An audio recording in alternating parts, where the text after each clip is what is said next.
moving remains. Greatly concerned about the need for more help in rescue and recovery operations as the morning progressed, Incident Commander James Schwartz requested reinforcement by FEMA urban search and rescue teams from Fairfax and Montgomery counties.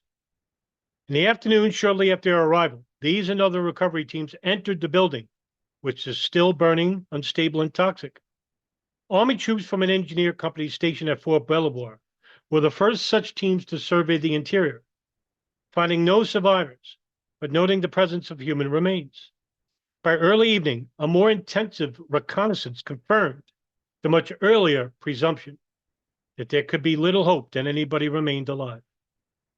It fell therefore to FBI agents and photographers to record the location and condition of photographs to human remains, and for members of the 3rd Infantry Regiment, the Old Guard, of Fort Myer. And on the first day, a group of Marines to carry out the bodies to the morgue set up on the grounds outside. Arlington County Fire Department Captain Penn spoke appreciatively of the soldiers brought in to handle the bodies. They knew how to do it in a way that would pay the proper respects. To Penn, that was really the part of the job that everybody dreads. The Old Guard and the other folks they brought in were wonderful at it, and were very professional at it, and did a great job and never blinked doing it. On the first sweep of the 12th, recovery teams moved into the south side of the Pentagon and proceeded through the E ring until they reached the Navy Command Center in the D and C rings, fanning out to scour the primary damaged area on the 1st and 2nd floors. Because of the collapse, no bodies were found above the 2nd floor, and only 20 were discovered on the 2nd floor, most close to the site of impact. Alan Boyle died near an exit to the building, and Antoinette Sherman died in the hospital. The other 167 fatalities were strewn along the diagonal slice of the 1st floor that marked the path of the airliner. Some remains were blasted through the holes in the C ring's inside perimeter into A&E Drive. In addition to removing remains, the strong self-described able bodies of the 3rd Infantry performed such manual labor during the following weeks. They had already spent the night of the 11th and the day of the 12th securing the corridors leading into the impact area and clearing debris to the left of it on the 1st floor. So immense was the scale and extent of the destruction that some likened the interior to the set of a disaster movie, kind of like going into a haunted house because it didn't look real. To another, it was like walking into hell.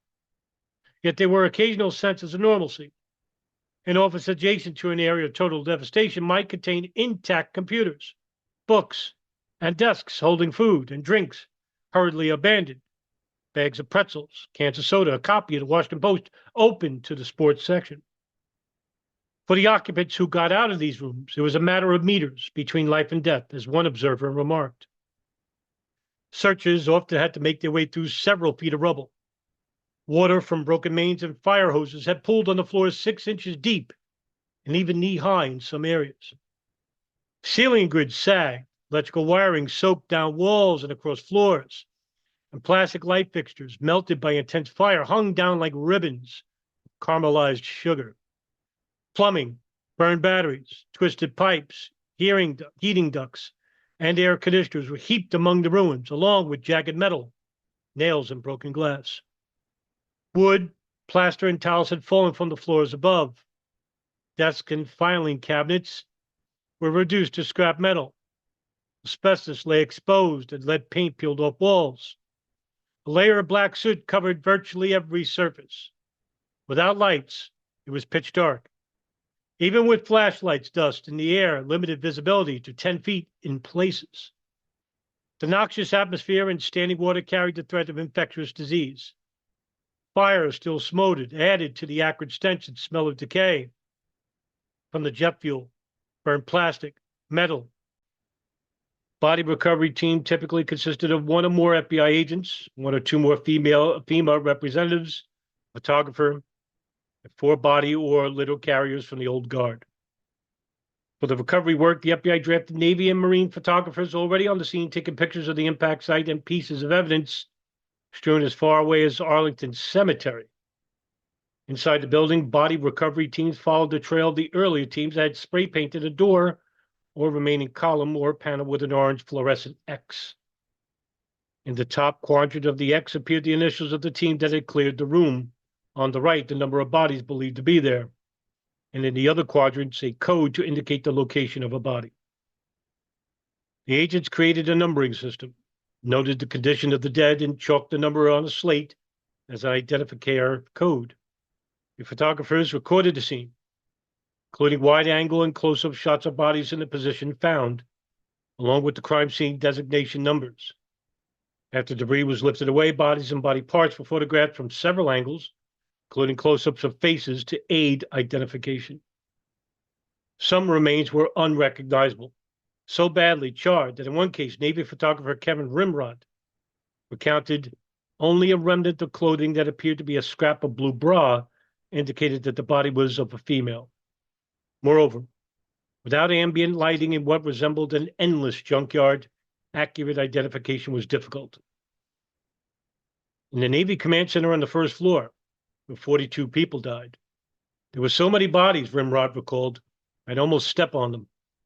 So I really have to take care to look backwards as I'm backing up in the dark, looking with a flashlight, making sure I'm not stepping on somebody. The soldier added that it was dark. You couldn't tell what was wreckage and what was a human being. Such circumstances made drawing up the numbering and local location grid an exacting task. All evidence, including human remains, had to be removed from the building since, according to the FBI special agent in charge, Arthur Eberhardt, otherwise we would have been there for months and months and months. After having been photographed in situ, the dead and any personal identifying effects were taken outside by the soldiers. On the afternoon of the attack, many body bags were laid out in the center court in anticipation of it becoming the field morgue. But by the time Old Guard soldiers began bringing out bodies, protected and controlled temporary morgue had been set up in North Parking. Moving bodies through the clogged passageways could be laborious. For one of the first, a heavy-set victim, the soldiers created a rolling chain, walking on top of the rubble and passing the body from hand to hand, the last man in line moving to the front and the others repeating the process until they clean of obstacles. He quickly learned that putting a body on a stretcher and handling down the line made the sad task easier. Sometimes in the less damaging corridors, the bodies or body parts could be wrapped at the scene before being carried outside to the refrigerated trucks.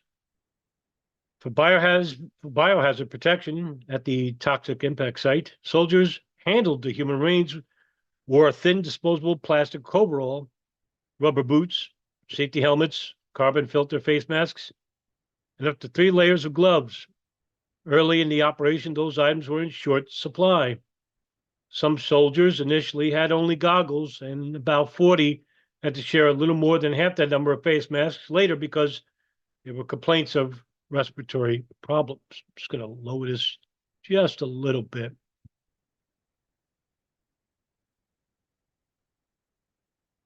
I made it higher. There we go. Now, the gloves, boots, masks, and helmets were cumbersome. Because the suits were taped shut at the wrists and ankles, the temperature became punishingly hot inside the clothing. Goggles fogged up. For those with masks, frequent filter changes became the rule. After finishing a shift, soldiers cleaned their hands and faces with hand scrubbers and wipes and entered a decontamination tent. Widespread destruction made recovery remain slow. As more resources became available in succeeding days, the pace picked up, becoming a round-the-clock operation with some 60 soldiers working with the FBI in 12-hour shifts. Sergeant Stephen Stokes recalled putting in half-day shifts 5 days in a row. Some soldiers worked longer hours than their assigned shifts. After September 17th, each platoon split its shifts into thirds, alternating 4 hours of work inside the building with guard duty, light labor for the Red Cross, short break periods. The Old Guard soldiers accomplished an enormous amount of backbreaking work. Arlington County Fire Chief Captain Penn extolled their tremendous job, remarking how gratifying it was to see them marching down Fort Myer for the shift change. Members of the Old Guard participating annually in hundreds of burials at Arlington National Cemetery learned that their job demands a level of ceremonial composure and emotional detachment, but handling remains proved tough duty for these soldiers. Most were in their late teens or early 20s and had never seen a dead person outside a formal setting or funeral parlor. Specialist John Myers acknowledged that most people had never seen anything like this in their life at all. Even the more seasoned soldiers were unprepared for the ordeal. Sergeant David Davis, not a new recruit, said, "I could just say that I have seen things that I don't wish anyone else would have to see because it's just unbelievable." Sergeant Robert Farrar, the thick, charred smell, noticeable even from the highway outside, something I'll never forget. You just cannot get rid of that smell. Lieutenant Mark O'Neill agreed. "I don't think I'll ever forget the smell of it." Over and over, soldiers remember the smell of it. Interesting that this one person I'm thinking of said he didn't smell anything at all. Allegedly, he was an old guard soldier. But yet, here you have many dozens and dozens from the old guard telling it like it is. Removing the dead in these circumstances, admitted one soldier, doesn't hit you until you're there. Some victims were found in relatively normal positions, seated at their desks or clustered around a conference table where they had woke up to the moment of death. Some people had suffocated quickly because of the sudden and intense heat. Others had died from smoke inhalation, trapped in a stairwell. They tried to escape. Many bodies were badly burned, disfigured, or dismembered. It could be hard to disassociate from the human tragedy. Seeing a recognizable person was often more disturbing than discovering body parts. Farrar remembered looking at a corpse with a wedding ring still on its finger, knowing there's some woman at home right now that's praying. Marine Sergeant Michael Farrington was moved by a child's doll floating around in there. It just kind of got to me because I know that there was a child that went along with that doll. Private First Class Glenn Litchfield had to sit down for a few minutes to regain his composure when he too spotted a toy. Family and baby pictures stuffed into a day planner.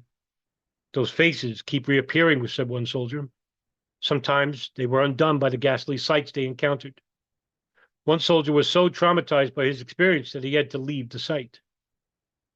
Usually, the FBI bagged the remains, and although the situation was too chaotic to permit clear and consistent assignment of duties, old guard senior enlisted men and officers, when they could, assisted with this most painful job, leading the younger soldiers to carry the remains outside. Rotation of troops assigned to body recovery helped, as Private Joshua Froman said, because otherwise you'll go numb, both mentally and emotionally. We just couldn't handle it anymore, so we couldn't do it. Military chaplains and mental health counselors stood by to help. Either the regimental commander, the deputy commander, or the executive officer was always there for support. Officers were concerned about their men, as Lieutenant Gilbert Munoz explained. "We tried the best we could to keep a close eye on them while we were actually inside the building, and then again as they were coming out, to make sure, everyone was shaken a little bit, just from the hard work and the sweating and the real long hours. But we did the best we could to look eye to eye with the soldier and see if he was a little more disturbed or if he was a little more shaken up and needed to maybe talk to his emotions a little bit with some of the chaplains that were on hand." Private Joel Reynolds confirmed that chaplains were everywhere. You couldn't walk 10 feet without a chaplain asking you if everything was all right or how you were doing. They definitely played a big part in helping the people who needed their services. Many of the soldiers claimed that they bore up quite well without any help, but several confessed that Army culture discouraged talking about the feelings aroused by what they saw. The soldiers came away from the experience with an enhanced respect for all civilian and military responders, especially the firefighters. They spoke appreciatively also of agencies such as the Red Cross and Salvation Army, the businesses and volunteers, even the North Carolina Baptist Church that provided supplies and food, the FBI, the local police, and many other units from far and near. And they were rightfully proud of their own effort. Even though there were countless guys that didn't want to go in and do body recovery, nonetheless, Sergeant Farrar declared they got up, they put their stuff on, they went in, and they didn't do anything half-heartedly. Private First Class Matthew Malquist's old guard company spent most of their time clearing rubble, but inevitably they encountered body parts. He was very impressed with how respectably those were handled. They were put in a body bag and then carried out on a stretcher. No matter what was found, everything was treated as a full human body. And on the site, he observed, Didn't matter who you were, who you worked for. You were all part of the same team, all working towards the same goal. It was, for lack of a better word, inspirational. Until the last day of their duty at the Pentagon, our guys, Lieutenant Rob Wolf recalled with pride, were on hands and knees looking for anything because those are our brothers and sisters in there. Character, the honor and dignity that the soldiers had every day was just amazing. Many remains could not be retrieved through the normal recovery process. Tons of debris were carted from the Pentagon, loaded onto trucks, and deposited in north parking adjacent for the morgue for a final sifting. An FBI agent rode in each vehicle to ensure a continuous chain of custody over all potential evidence. In the recovery area, 2 FBI agents ran round-the-clock shifts to comb through the wreckage for crime scene evidence, personal effects, and remains of the dead. Volunteers from several federal, local, and non-government agencies, as well as old guard companies, assisted in the parking operations in search and rescue and remains recovery in the aftermath of man-made or natural disasters. The FBI frequently employed teams of dogs and their handlers, usually bureau agents or law enforcement officers.